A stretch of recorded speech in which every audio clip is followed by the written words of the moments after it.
I was betting on an immortal finish line in my mortal life. And it was a truth, the truth that came to me and was true when I was alone in bed at 2 a.m., cold and shivering, going, what am I doing? The truth was still sitting there going, dude, this is not negotiable. You are in line and on time, vertically and horizontally. This is a truth. Trust that. When it gets loud, when you get wobbly, trust that. And that helped me go, don't negotiate that. Stick with it. Hey, it's Marie Forleo, and welcome to another episode of the Marie Forleo podcast and Marie TV, the place to be to create a business and life you love. And today, something special is going on. Not only do I have a very special guest in this conversation, awesome, but we've also got an invitation for you that I'm not kidding, can sincerely change your life. Here we go.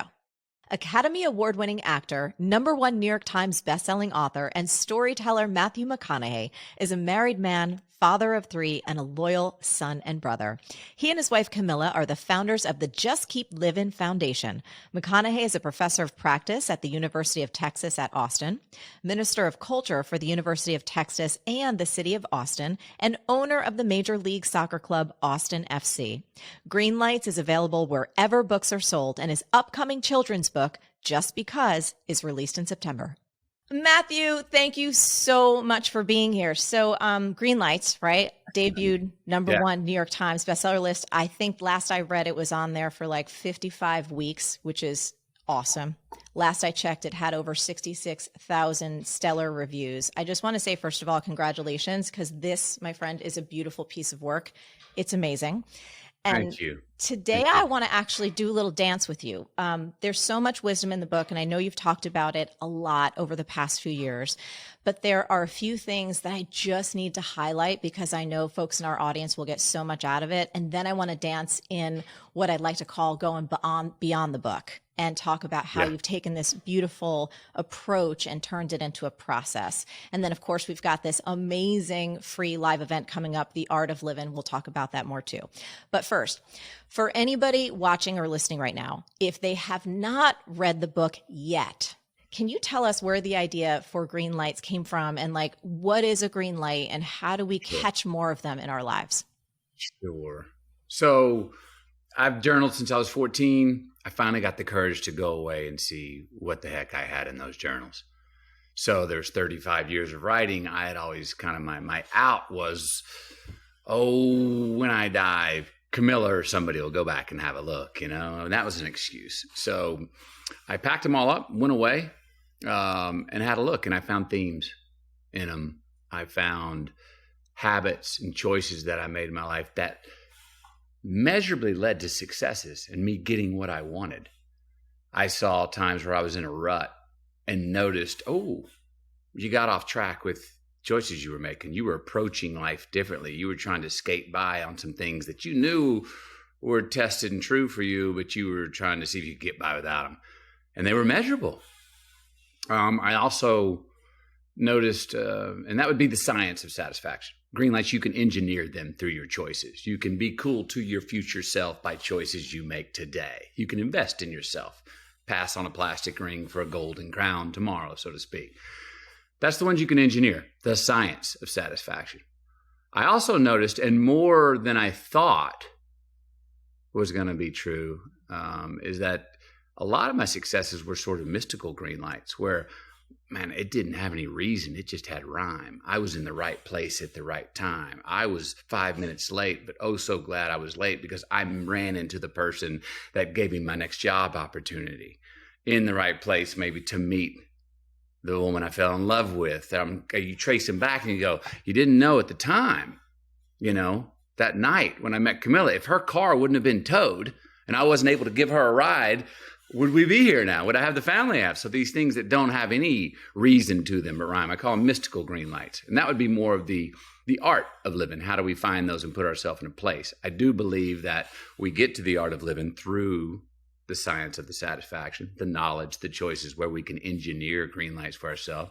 And that's basically what a green light is, being being cool, whether you know it or not, to your future self. Yeah. And I love the notion too of mystical green lights, because those are some of the most magical. They're unpredictable. I think that, for anyone who's excited about achievement, which is a lot of folks in our audience, and I know I've been there, and so much of my life previous has been engineering things, right? And control. Right. And honestly, the more I've reflected on that for myself, like I haven't kept journals since I was 14. I wish I did, but I have kept journals for some decades now. And often I see these little recipes for myself, like, oh, when Marie does X, Y, and Z, she's happy, she's fulfilled, she's producing and creating. And then I leave these notes for myself, usually when I do like a year end in review, and I'm like, Marie loves to party, but she parties a little too much with this. And, I can watch the cascading effect of where things start to fall apart. But that mystical side of Greenlights, I think you talked about that so beautifully in the book. And I think that is personally part of our next evolution, just as a collective, in more faith. Yes, please. And can we seek to, and I think we can more than we do so far, but can we at least communicate the metrics of those mystical green lights? Because they don't make sense. You're looking, we're going forward in life. It's a mystery. But looking back, even the dots of the mystical green lights we connected. Yes. They add up. You see exactly how we got here. Yes. Whether it was red lights, whether it was failures or successes, the dots connect. Can we sell and a constructive measure of the metrics of those mystical green lights? Yes. Because they are measurable. They just don't necessarily make sense at the time. That's right. They're not math. To the logical mind. And I love this too. And I want to dig into this a bit because this is important. You say green lights can be disguised as yellow and red lights. Yellow and red lights, you have this from the book, so I'm feeding your words back to you. Yellow lights slow us down or stop our flow. They're hard, but they're sometimes what we need. And this was something I was just listening to my research, like all the reds and yellows eventually turn green. I believe that. Green. And I was thinking about that literally, how when I'm in my car, I'm in New York City, so driving my car around the city, driving out, when sometimes you're like itching to get someplace in life. Yep. And then you got to wait and you got to have patience. And those red lights and those yellow lights do turn green. So tell me more about that, because I think there's so much juice in the yellows and the reds too. There is. Well, look, the yellows are the most like life because there's a choice to make. You either put the pedal to the metal and blow it and just blow through it because you go, I'm not going to heed this caution. I'm not going to give this caution credit, which is a valuable thing to do many times. But then also the second choice of the yellow light is I'm going to slow down. I'm going to tap the brakes. I'm going to gear down. I'm going to heed this caution. I'm going to take a pause because I need to do a little inventory. I need to look over my shoulder and figure out why I keep stepping in the same pile of that, every damn time around the bend, or every time this once a week on the same exact time I keep doing it. Why am I a repeat offender? You know what I mean?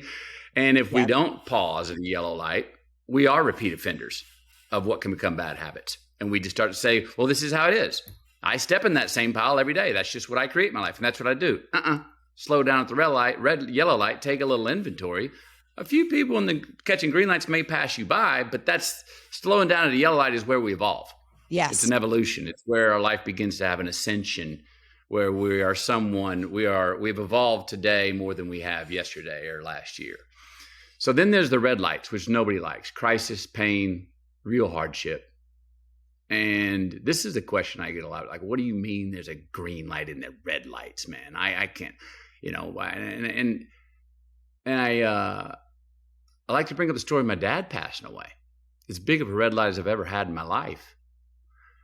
But what happened in his passing was I immediately on a spiritual and mental level felt, oh, you don't have that crutch anymore, buddy. You don't have that person to fall back on, to rely on, to catch you if you fall. So you better quit acting like the man your dad's taught you to be, and you better start becoming that man. So, it kickstarted me to have much more courage, to be much more to much more quickly figure out what I stood for and what I stood against. Mm-hmm. Where if he hadn't passed away, I'd have probably kind of cruised along at 75%, knowing, well, I got him. If I really get a pickle, I can lean against him. So that was the green light, one of the green light assets of my father passing away. Now, some people go, whoa, are you just blowing over a tragic death? Are you not giving that crisis credit? No, I felt just as much pain and went through the mourning process and felt the loss and still do. But I believe in that realization that came to me. I didn't go looking for that realization. It came to me. But to grasp that and then say, yeah, that's a gift, is actually honoring my father, who's now moved on. Yeah.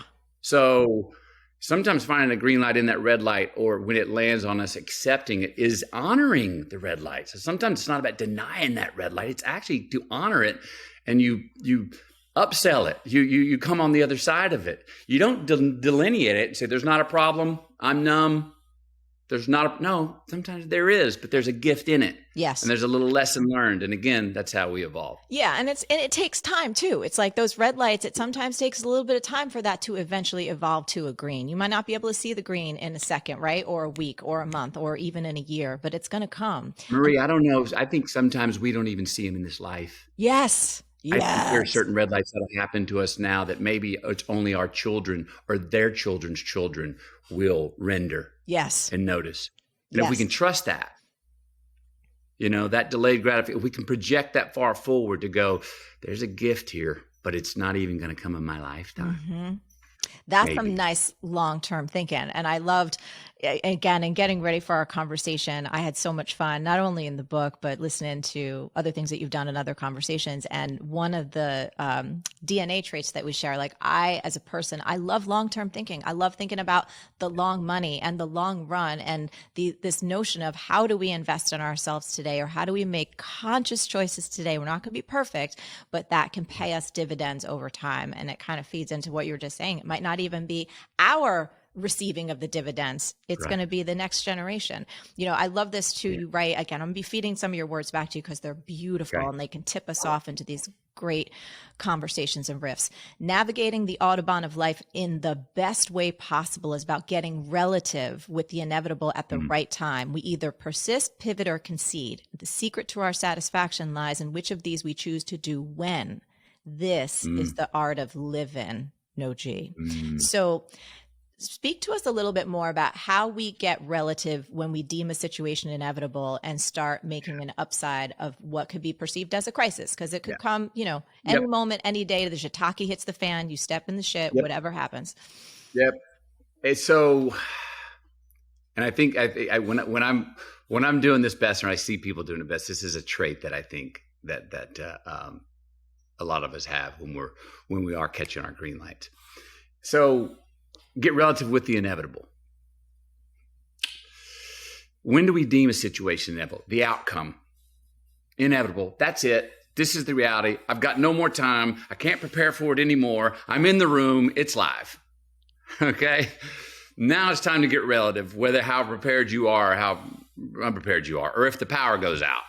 Now it's time to get relative. You go quickly. Can I do something about this? No.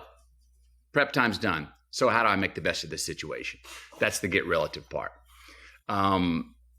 We run into a challenge in life. We talk about sometimes we got to just, endurance is the answer. Mm-hmm. Sometimes we just quit too quickly. It's getting hot. I quit on a relationship, on a pursuit of a job, on an ambition. Sometimes it's not about persistence. Sometimes persistence means we're banging our head on the damn door. And what we need to do is pivot and back up and go, oh shit, there's the key. Quit banging on it. Just go unlock the damn thing. You know what I mean? Yes. And then other times it's the white flag. You got to go, this is the wrong fight. I'm going to live to fight another day and battle something different. This one's not feeding me. I do not see an outcome from any angle where it's going to pay me back. This is not for me. Okay, made the wrong choice. I'm going to pursue something else. But how quickly do we get relative with the inevitable? When we're really in the flow, it can happen in the moment. You can measure it. Yep, this is all that can be done about this situation. I'm on the upside of this now. I'm going solution orientation right now. because any hemming and hawing or, I can't believe, it's just going backwards. We're just regressing. We're getting further behind. We are not being constructive to solving the problem, and there's nothing but a problem to solve right now. So it's how quickly can we get constructive? And that's the relativity. So if you do it too quick, if you get really, this is the problem. The challenge is you don't deem the situation inevitable too early. That means you didn't persist long enough, right? That's right. But also don't wait too long to deem the situation inevitable. That's the pivot side. If you wait too long, it's like you've been banging your head on this inevitable situation for years, man. It's that timing. The art is, when do we deem it inevitable for us? And that's where the art comes. Because if you're on time and in line with that decision to say this is now inevitable, that's when we get relative and make the choice. And that's what I mean by the art of living. Yeah. And it's the creativity, right? I feel like, for me, at least in my own experience with that, well, first of all, so I love that you love slogans and bumper stickers, and you know what I mean? When you got a pithy statement, I live by that. As someone years ago, I got diagnosed with ADHD. I'm like, my brain can go in a million different directions at once. And that's a gift. That's an amazing gift. And so something my mom taught me, and this is my motto in life, is that everything is figure outable. And so when the shiitake hits the fan, I wrote a book with that title of it back there, but it's that notion of like, everything is figure outable, but it doesn't mean that I need to figure it out. And it doesn't mean figuring out sometimes doesn't look like walking away from it and having the wisdom, right? That inner wisdom to say, I did this as far as it can go, and now my life energy is better spent moving on to the next adventure. I love that. I love that. My dad had the dirty word in our house was CANT. Yeah.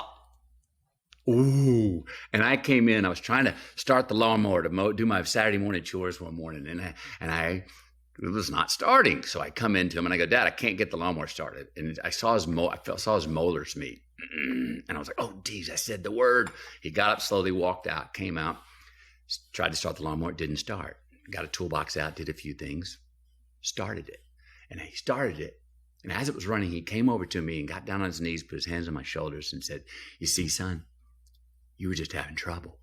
And I remember I realized in that moment what you said. Sometimes we are unable, but we can seek help to get a solution. So it's same lineage as your yeah, I love that. Actually, I want to talk more about that. I was going to ask you about that. I'm glad that you teed up that story. So you're actually the first person, Matthew, that I've ever known that has parents that have gotten divorced twice. And so yours married 3 times. Mine have gotten married twice and divorced twice, and I literally call them. So they're mid-70s right now. I love them. They're crazy and amazing and awesome and fiery and all the things. And I was like, did you get married again? And my mom, she's like, we need to do it. Like, I need to do it before we're done.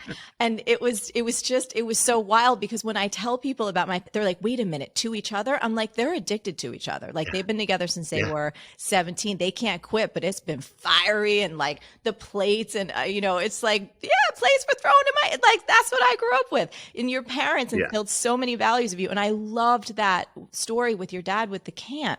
I got to tell you, so more stories from the book. So Josh, my partner, we've been together for 20 years now. We were in the car, and I was telling him how much I love the book. And when I was getting ready for today, and one of the stories that I can't get out of my head, Matthew, is about you being on Don Phillips' couch early in your career, and that uber powerful distinction that you learned about the energy between wanting versus needing. Can you tell us that story and walk us through that? Because I feel like it's so valuable for all of us, whether we're at the beginning of our career, starting a new business, or you're just starting that next chapter of your life. Yeah. So I'd done my first film, Days Confused, between my junior and senior year in college.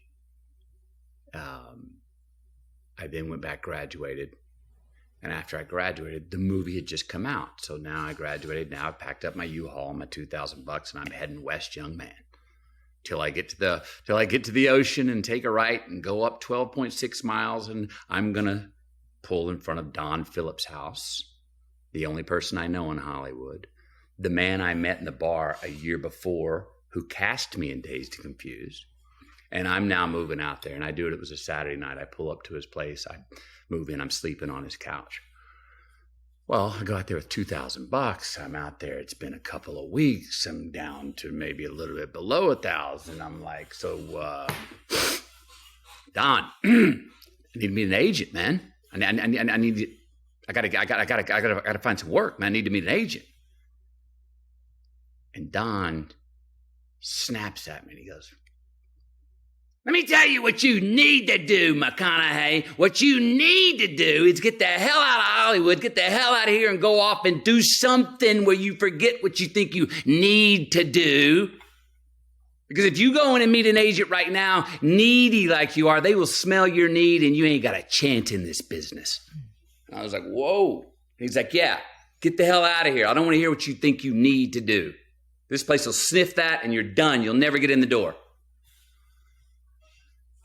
So I did. I went off with my two buddies, Colosmo and Rory Cochran. We packed a backpack, $500, and got a cheap ticket and went to rent some motorcycles. Luckily, there's a story in the book. The guy gave us the motorcycles for free and rode through Europe for a month.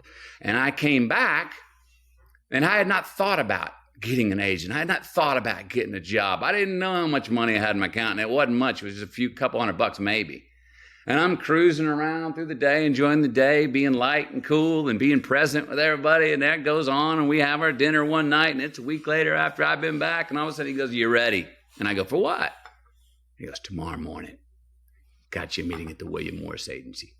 Brian Schwartzman, Beth Holden, 9 a.m. I was like, cool. He was right.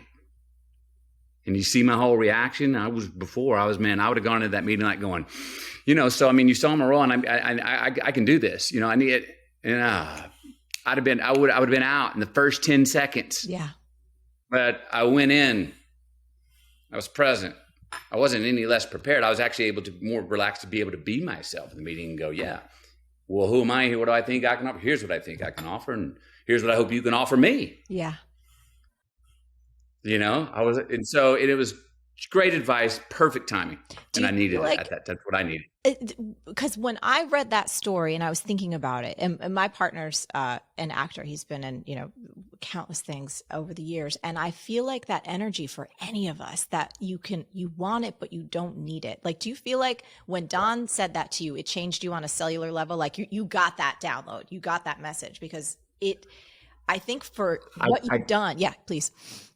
It was a little scary though. And it wasn't, I wouldn't say until probably 20 years later that I think I really got it. And I was able to trust myself with wanting and not necessarily needing, because from later on, there were times where I was like, I need this. Oh, wait, don't need it. You need to want it more. But if I don't need it, will I put in the work? Will I give the same amount of effort if I just want it? Is want to laissez-faire? Is want to just, will I be lazy if I just want? So it took me to my 40s to trust that no, buddy, if you just want it and you don't need it, you'll work just as hard. You know what I mean? You'll trust yourself, that you'll do that. But that took another couple of decades for me to trust myself fully. Now, yeah, I've covered for that. I've needed some things many times where I went ahead and said, like, get your want face on, man. Get want, back and shoulders up. Just want this, don't need it. If you need it, you'll blow it. Yeah. If they can smell you needing it, you'll blow it. If you need it, you're going to be trespassing. You're going to be interrupting. You're not going to be listening. You're going to be looking for the result. You're going to be trying to land it on hello. Doesn't work with relationships, doesn't work with career. So can we sit back and go, I really, really want to. This is what I really want. You're what I really want. This job is what I really want. But also going, look, children take it from a need to a want.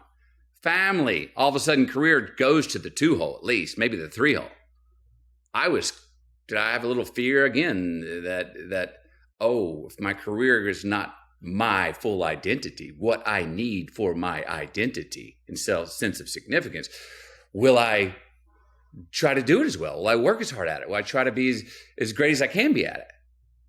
Well, actually, I found when I got the family stuff, I got better at it, even though it was maybe third priority of what I needed for self-fulfillment, for my own fulfillment. I want you to say more on this. I think this is so big. This is so big and so important, especially like I know in my own head as I look at myself and say, like, how much of my life and how much of me has been driven, like, that desire for significance and achievement. And some of it comes from a really beautiful place, and some of it comes from a very fearful place, and some of it comes from a very insecure place. There's all the mix in there. And I love what you said, because there are a lot of folks that tune into our show who they're overachievers. They overwork, they overstrive, and the career or the business or, the accolades, that thing becomes number one. And I think I'll at least reveal the own fears in my own life, that if I expand my identity of who I am a little bit, and the career or the business starts to come down a notch, right? And I let other areas of my life start to take a little more shine or a little more space,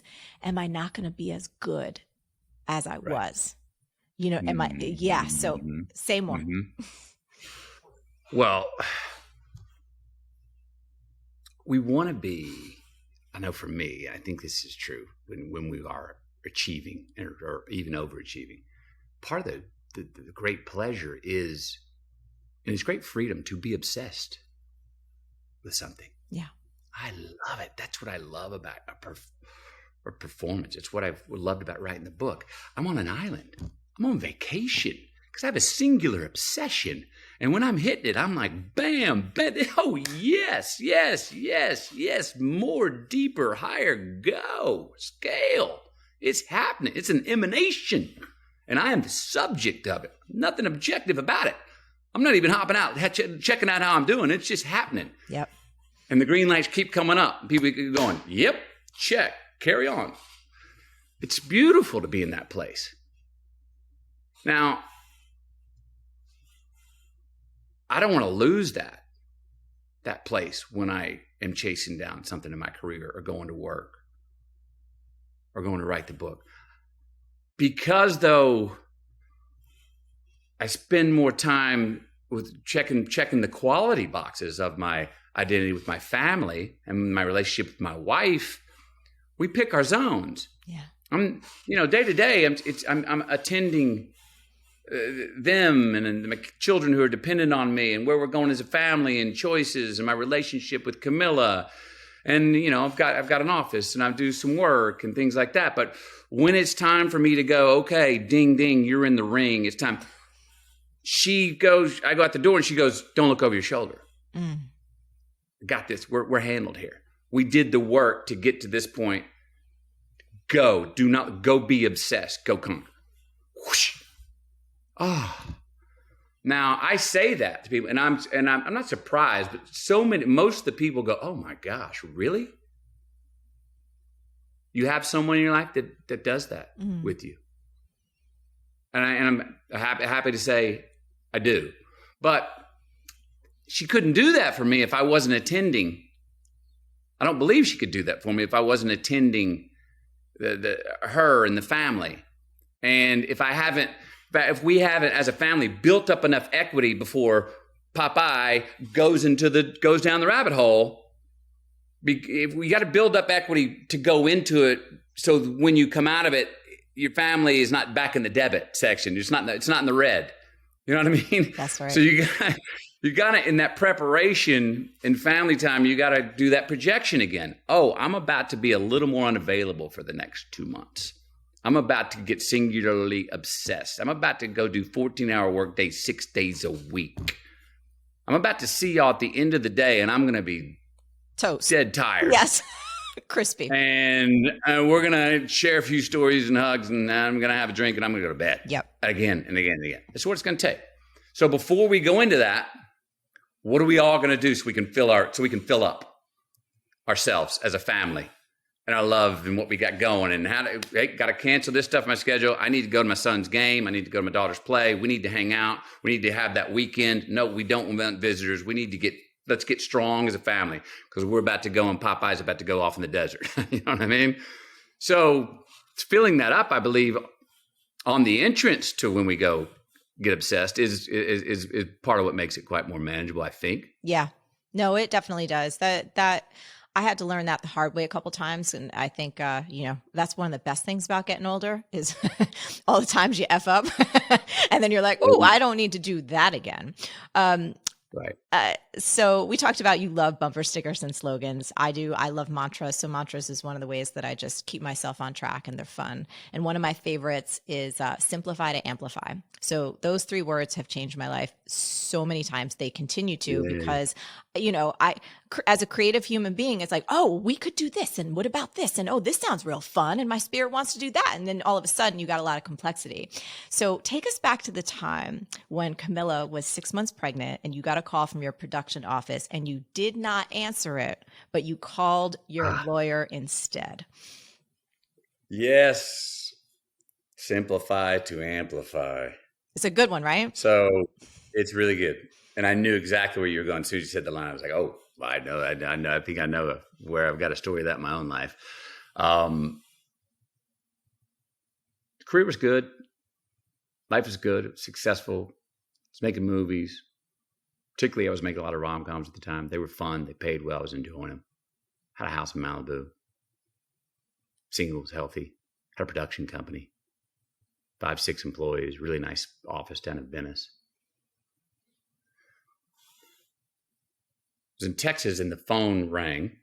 It was not a cell phone. It was one of those office phones. And I went to pick it up and I saw the number. It was a 310 number. And I saw it was from my office.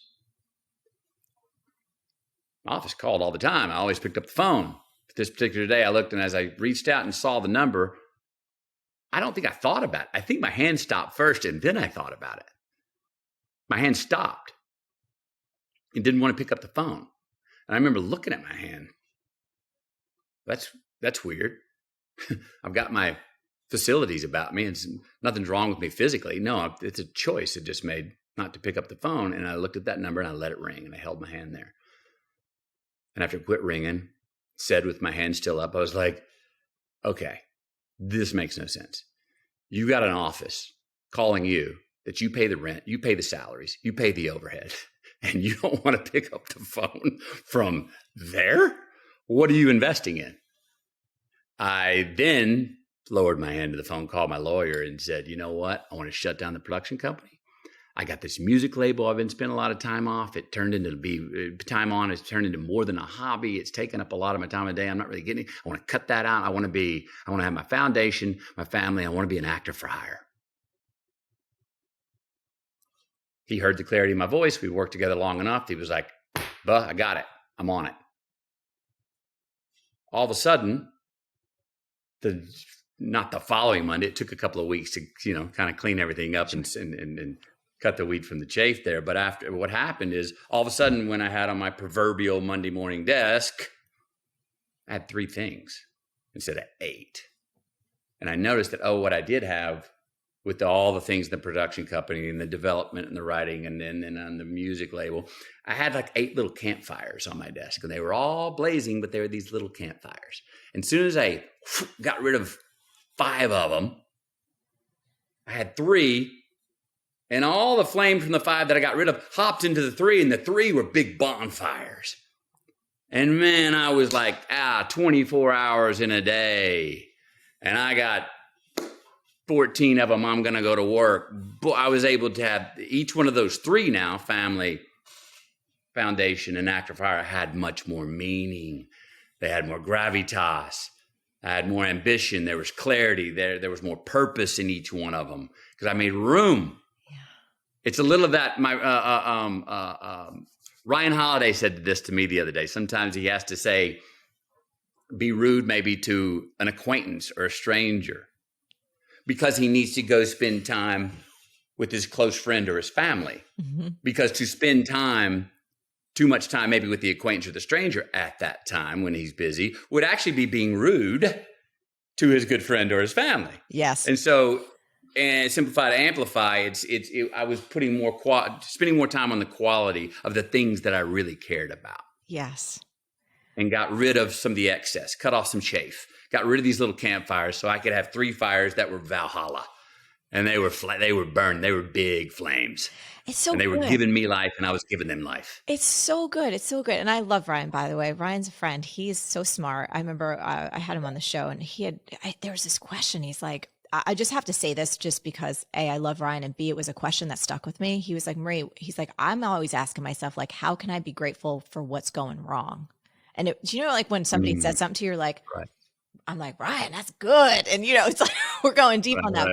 But that notion though, I love that you had all these little campfires, and it was like, I think you wrote about in the book, like you're getting B's in a lot of these areas in your life because you're I was making C's. Oh, there you go. In 8 classes. Yeah. I was making C's in 8 classes, little campfires. And I wanted to cut them down to 3. All of a sudden I was making A's in the 3. And isn't it interesting too? It's like, I feel like in our culture, in our society, like there's just so much of this like push, like more is better. And it's actually really not. And we're going to talk about that. We'll talk about that. Yeah. Yes.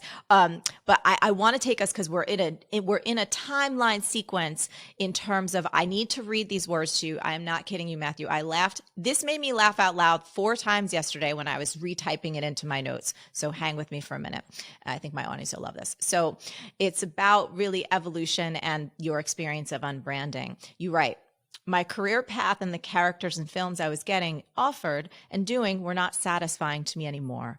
Bored with the rom-com roles and the worlds they inhabited, I'd been going to bed with an itchy butt, waking up with a stinky finger for long enough. I don't know. I think I'm always going to be in junior high because I will never not laugh at the idea of a stinky finger and an itchy butt. One of my favorite things ever. But it's also leads us into this incredible story of what you went through. And I feel like I'm just seeing this now in my themes of everything that, there's so much that resonated for me in Greenlights, but it's like you have this tremendous sense of faith, and I feel inner guidance that you're tapped into. Mm-hmm. Or if you don't feel tapped into it, you go get relative to it so it can come and enter and be present. But talk to us about this time of a stinky finger and an itchy butt, and you're like, I'm done. Yeah. Back to that repeat offender stuff, right? I wasn't sleeping well with my career, and it coincided with the time. Right, I was doing rom-coms. I was the go-to guy for rom-coms. I enjoyed doing the rom-coms. Like I said, they were paying well. I was enjoying them, and I was the guy. But rom-coms are built to be very buoyant. You're supposed to float from cloud to cloud. Don't drop an anchor in a rom-com. They're supposed to be lightweight. My life was getting heavyweight. Met the woman that I'm falling in love with. She's pregnant with our first child. The only thing I ever wanted to be was a father. Whoa. Life is getting major capital V vitality. I'm feeling strong and clear. I'm crying harder. I'm laughing louder. I'm smiling bigger. I'm feeling more joy in my heart than I've ever felt, and more pain at the same time. This is drama. Real life was happening. And I remember saying, oh man, I remember doing this, looking in the mirror going, so you're feeling more alive in your real life than your work. And I remember going, well, congratulations, because we've all been there where it's the opposite, right? Right. We're only alive in our work. In real life, we're like, oh, geez, I'm numb. So I remember going, congratulations. But I said, look, if my work could just challenge the vitality maybe of my life. But those roles that I wanted to do, which happened to be dramas, Hollywood was saying, no, McConaughey, stay in your lane. And I was like, oh, but I'll take this pay cut. You don't have to pay me 8. I'll take 1. We said, stay in your lane, McConaughey. Were you getting meetings on those? Like, were you telling your agent, and were you going after scripts and they just kept shooting you down? A lot of them wouldn't even make it to a meeting. Oof. A lot of them were, here's the interest, and we're not interested. I'm showing interest, but it's very clear from them, we are not interested. Okay, got it. So we really don't need to even take that in-person meeting. Okay? So I'm like, okay.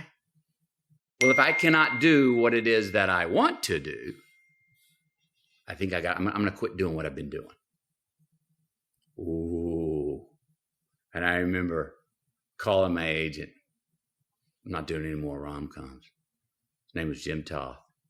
And he very quickly, after I said, I'm not doing any more rom-coms, he goes, okay. And I remember going, What do you mean? Okay. I go, what's your boss is going to say on Monday morning when you go on the Monday morning meeting at CA and you go, McConaughey's not doing rom-coms.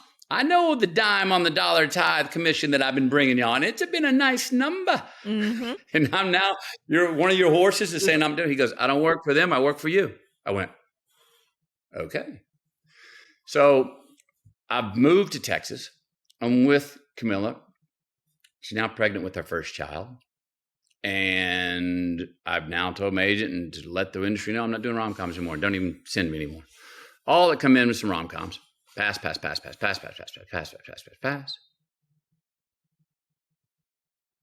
And about 6 months go by. It's other rom-coms and everything. All of a sudden they start to slow down.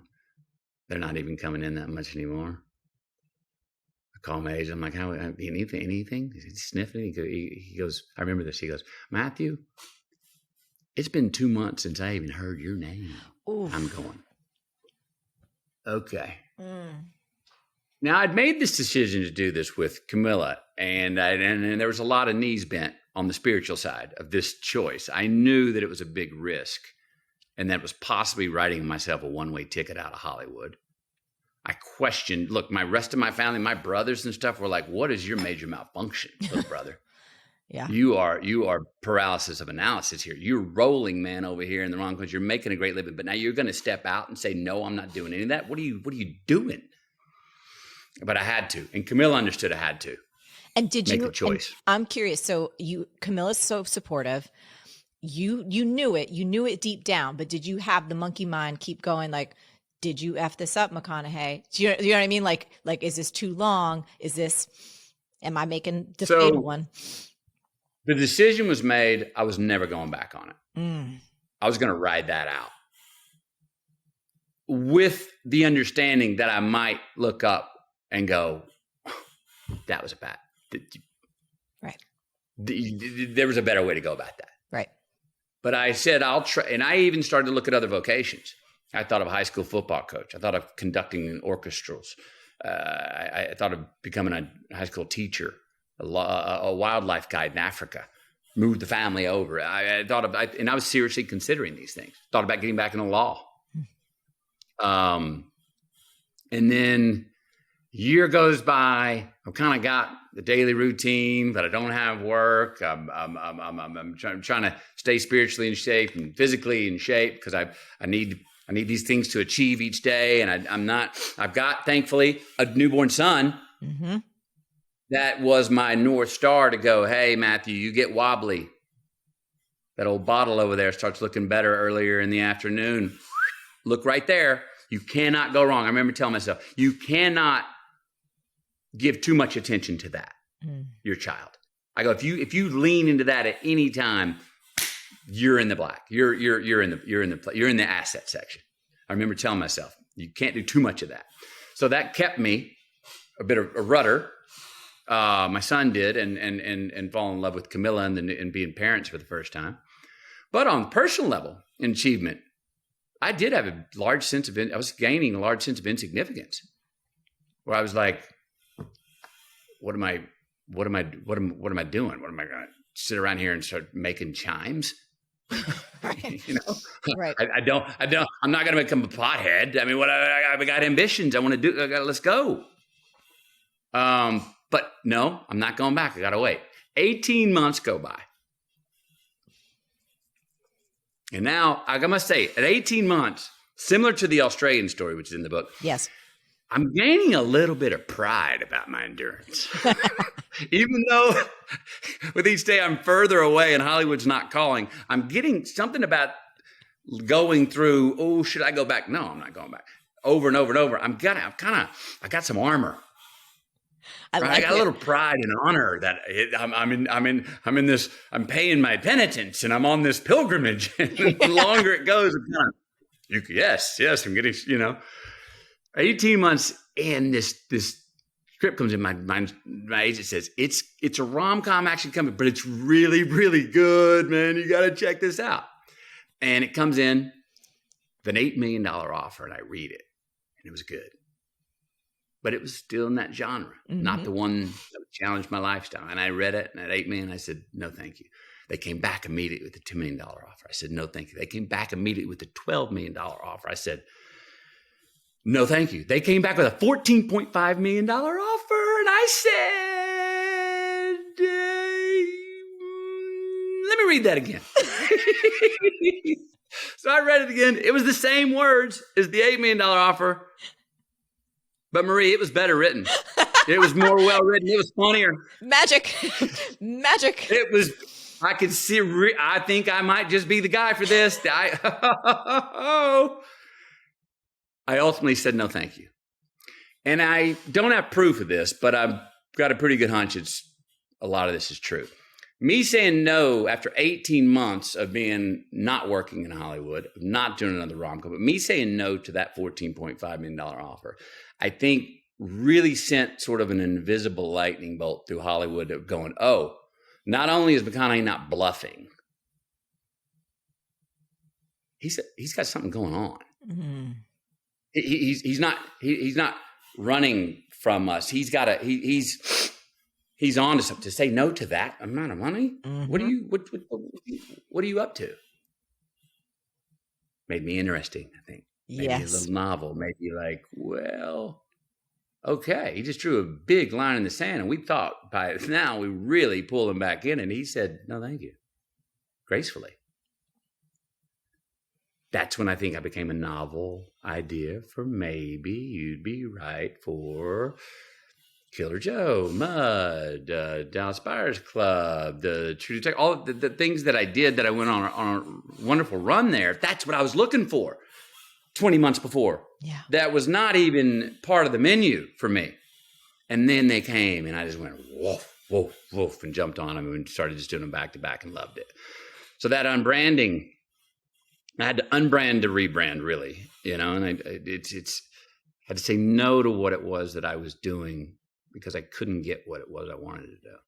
Are you loving this conversation? Well, Matthew and I have an incredible opportunity for you. Coming up on April 24th is a free one-day live virtual event called The Art of Livin. So it's going to be with Matthew, Tony Robbins, Dean Graziosi, Trent Shelton, and myself. And together, we're all going to explore how we can all get more of what we want in life. So the event is totally free, and you can go get registered right now at marielivin.com. That's MarielIVIN.com. Go grab your seat, reserve it, and I'll see you there.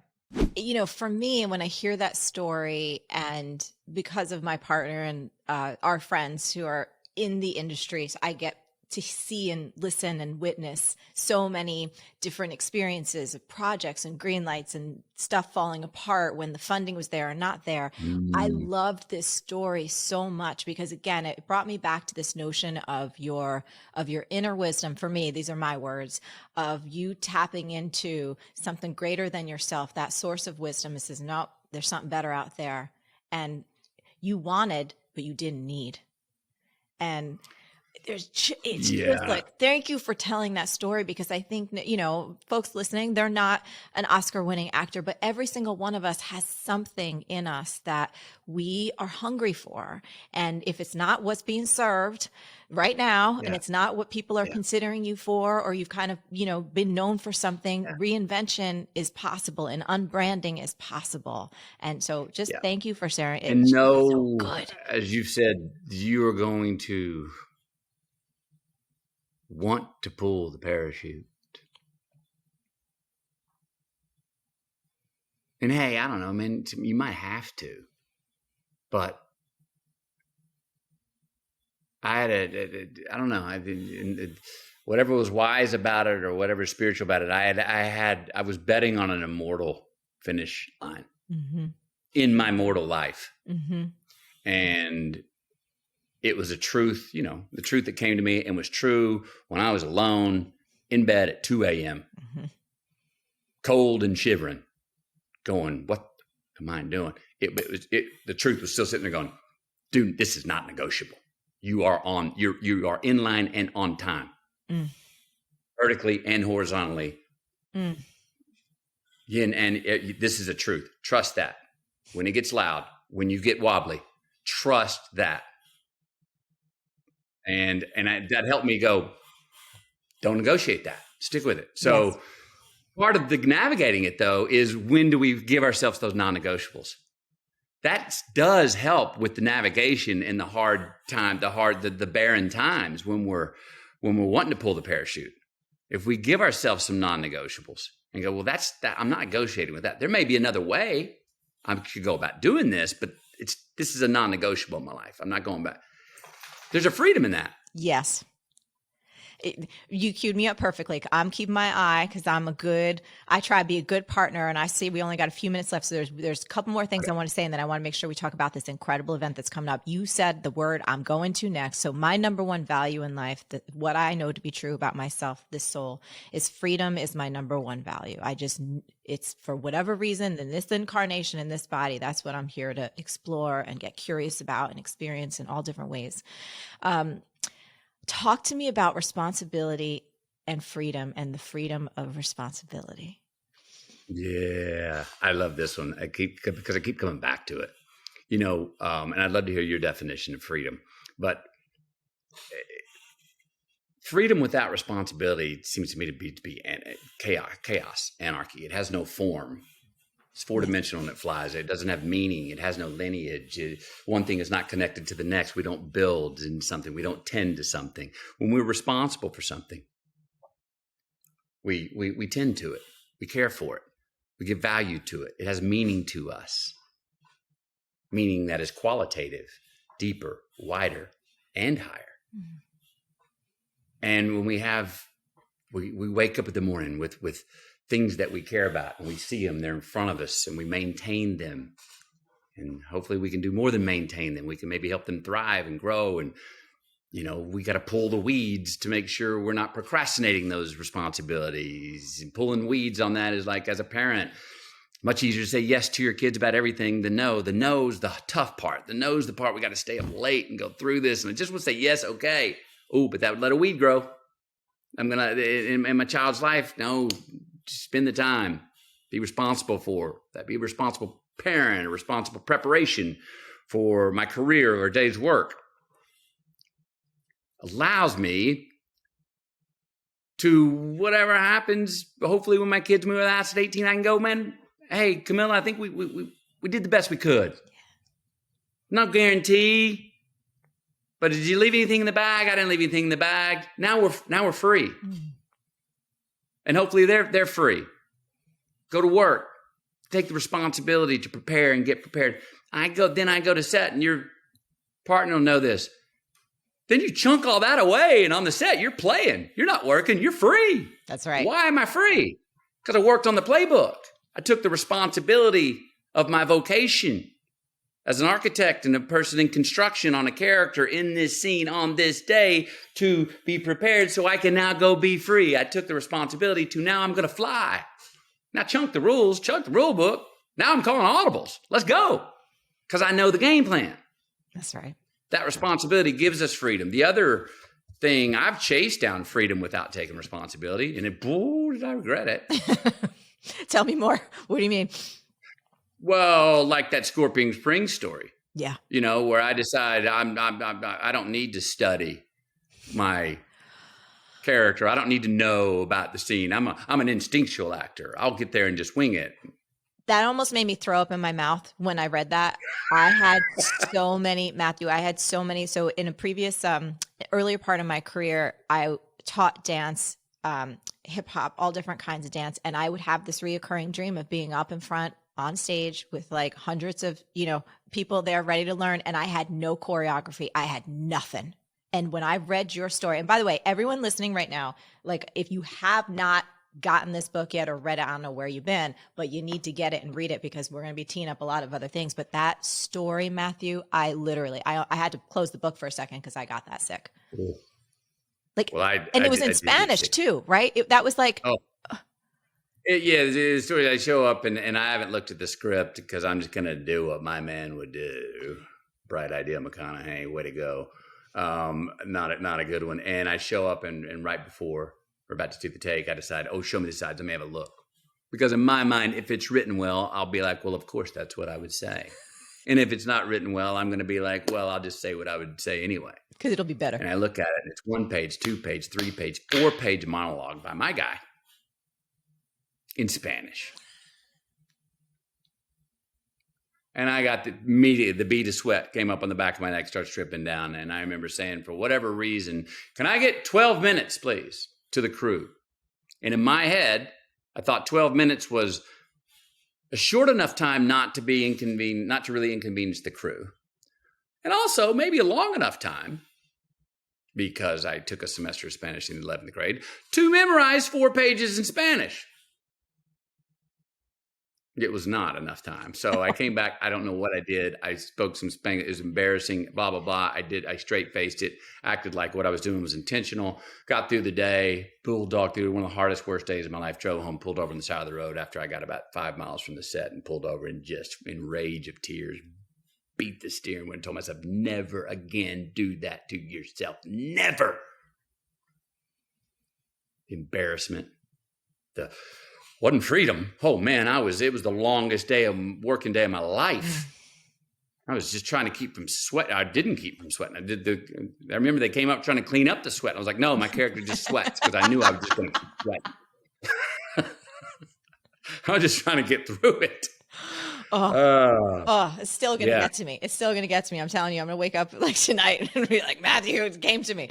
But you're right. But it's not freedom, and the freedom, the responsibility of freedom and the freedom of responsibility. It's that structure creates our freedom. It really does in so many ways. You were saying like, so one of the things I've been exploring for myself, this notion of freedom, for me, slightly different lens. I've been looking at it as this equivalent, and I don't have this figured out yet, but this is what I'm exploring, this sense of peace. Freedom for me and peace have this connection in me. And if I'm making choices and setting up stability and surrender and stillness in my life where I have peace, there's this incredible sense of energy and freedom that comes to me. And when if I make decisions from my egoic mind or that wanting to get ahead or, anything like that, it's like, no peace, ain't no peace. And my body starts to revolt. That was the other thing too. And then I want to get onto this incredible evolution that is coming out of this approach book. And we're going to turn it into a process, which you've done so beautifully. I want to talk about that. But the other thing I just want to acknowledge you for, and this is something I'm super passionate about, and I think that it's untapped yet in our culture, is the wisdom in our bodies, like the wisdom in our physical bodies. Like you went on so many incredible adventures and you continue to do that. And I think that's one thing that's beautiful about artists and performers and dancers. Like when you move your body, there's so much intelligence and wisdom, and that channel opens up and you get ideas and just this intuitive knowing that I have, at least for me, doesn't come through this thing. Does not come through this thing. Right.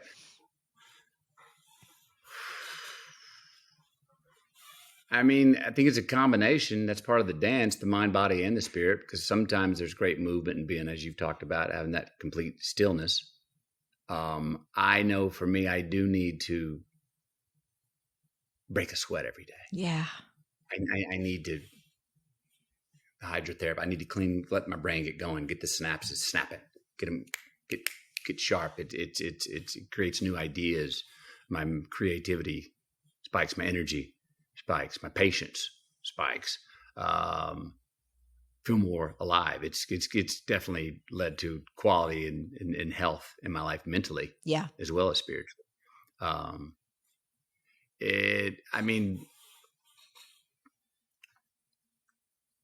When you're at peace, how much of that for you does that have to do with actual movement, or how much does movement lend to that stillness?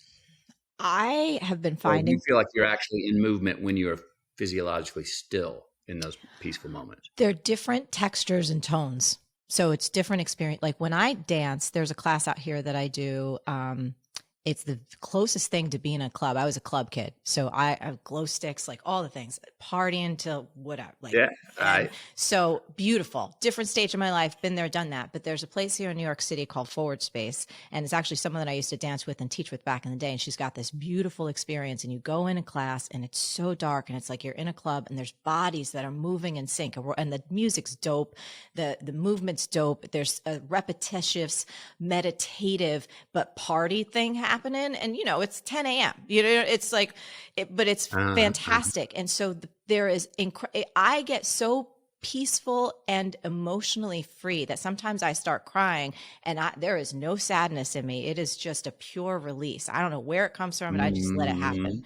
Then there's other times in stillness for me personally, if it's like a meditation where it's just like I'm able to somehow find this moment where I am connecting to something I don't understand, quite frankly. I don't know how to give words to, but it feels incredibly fluid, and like there's a lot of movement, but I know my physical body is still. So I definitely don't have it perfectly figured out, but but I find a sense of great peace and freedom in both of those experiences. Same thing with me with sweat. When I'm sweating and moving and doing, man, I feel connected. I go there with music, I think, and the djembe or the congas. Yes. And one of my great mentors, Penny Allen, for 19 years, very early on, it was like, you take your djembe to every single set with you before you go on. And whether it was for instance, a Wolf of Wall Street, that's me getting into a rhythm to get out of my head and get on a higher sphere that doesn't make sense. No, remember, we've already done the playbook. We've already prepared. Now let's get into the rhyme. Fuck the reason. That's right. Whenever you yell action, here we go. That's a rhythm thing. And I still practice that.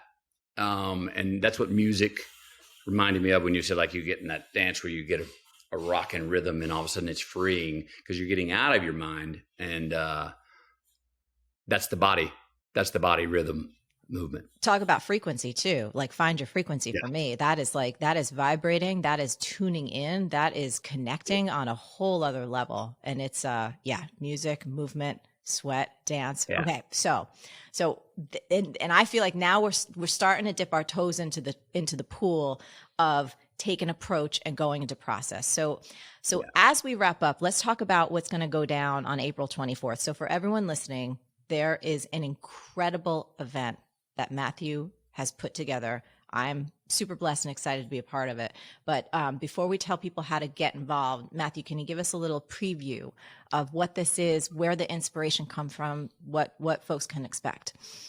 Yeah. So on April 24th, we're going to get together, myself, Tony Robbins, Dean Graziosi, yourself, Trent's going to come with us. We're going to get under the hood of this Greenlights approach we've been talking about. Tony and Dean came to me months ago and said, we love the approach you've proposed here in Greenlights, the perspectives. And I have heard over the last couple of years, people come to me and go, ask certain questions and say, oh, this is what it gave me or how it helped me and this perspective. But can you give me more, Matthew, about like, how do I know to trust the green light I'm in? Is it a solar powered one or is it battery powered? I don't want the battery powered one, right? Or what do I do? I know it's hard to make those decisions at the right decision at the yellow light, but how do you know? Can you give me something more measurable for like what I can measure at the yellow light for what decision to make? And the red light, we talked a little bit about earlier. How do I know when to trust and live in the red light and let it become green? And how do I know when sometimes to go ahead and not wallow in it and not be victimized by it, but still give the pain and the crisis the credit that it's due? So what we're going to do is get under that hood and start talking about, okay, from approach to process, what are some tools that we can go, hey, here's a paradigm, measuring paradigm here where I can go, oh, well, I can look at it this way and this way. And both may be true, but I'm kind of equipped with some arsenal of how I can handle a red light. What can help me make the right decision at the yellow light? And what can also, if we are in the left lane of life catching those green lights, what can keep us understanding there's an art to running downhill, to actually double down while we're over there, because we know that it doesn't last forever. So let's make it count while we're there. And let's not get nervous and go, oh, it's too good. let's not become victims of Icarus in reverse. Mm-hmm. Oh, it's getting hot. Oh, wax is going to melt. No, it's not. It's still 60 degrees Fahrenheit, babe. We'll keep rolling. You're in the left lane cruising. It's easy right now for a reason. Don't make a straight line crooked. Let's roll. And we all do that. I think we all suffer from that sometimes when we go, imposter. I've had it. Imposter says, is this too good to be true? No, it's happening. So we're going to talk about tools that can hopefully be transformative and more personal to people, where they can go, oh, I see the decision-making paradigm and toolbox I can use for me in my life when I'm faced with these. Oh yeah. I saw your red light or yellow light or green light, McConaughey, but now you're defining something that I have in my life, and that's practical. Yes, I have. I didn't think of that. Thank you for reminding me. Oh, and here's what I could do. That's what we're going to get into.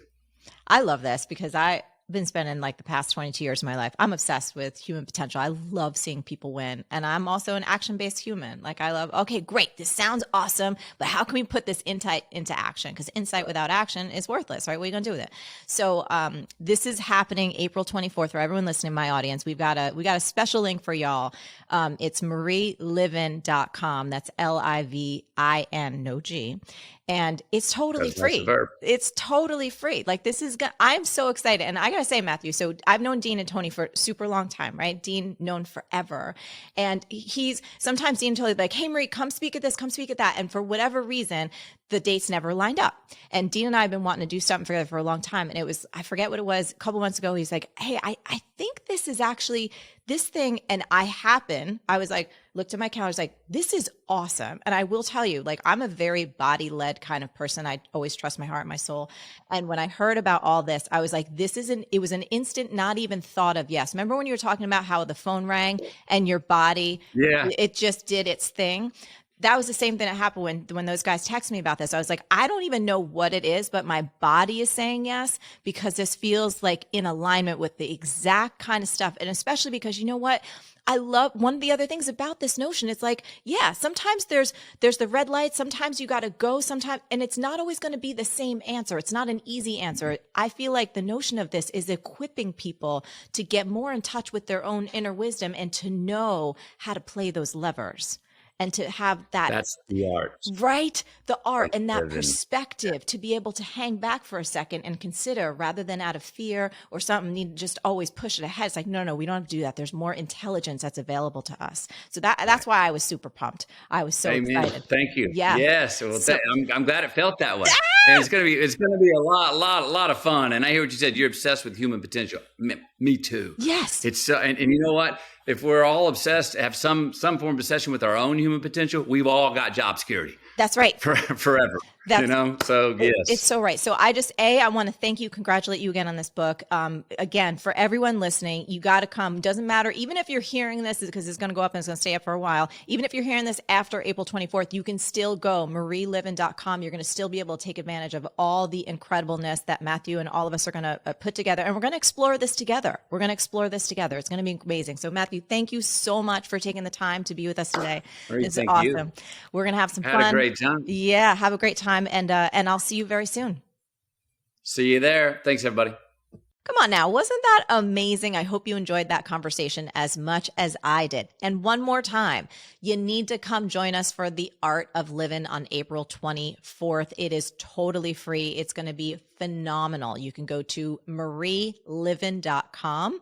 That's marielivin.com to save your ticket. Now, as it relates to this episode, I'm super curious. What is the biggest insight that you're taking away from this conversation? And most importantly, how can you put that insight into action starting right now? Leave a comment below and let me know. As always, I really appreciate you for tuning in, for watching, for listening. And until next time, stay on your game and keep going for your big dreams, because the world really does need that very special gift that only you have. I'll catch you next time. So if you liked this conversation with the one and only Matthew McConaughey, then you need to watch this one next. It's with our dear friend, Tony Robbins, and I'm telling you, it does not disappoint. So keep this momentum going. Click right over here and watch it now. it's easier to solve something in a beautiful state than in a pissed off, freaked out state. Now, some of us get pissed off and speeds us up and, we find the answers, but there's a better way. There's a more elegant way. There's a more beautiful way to live.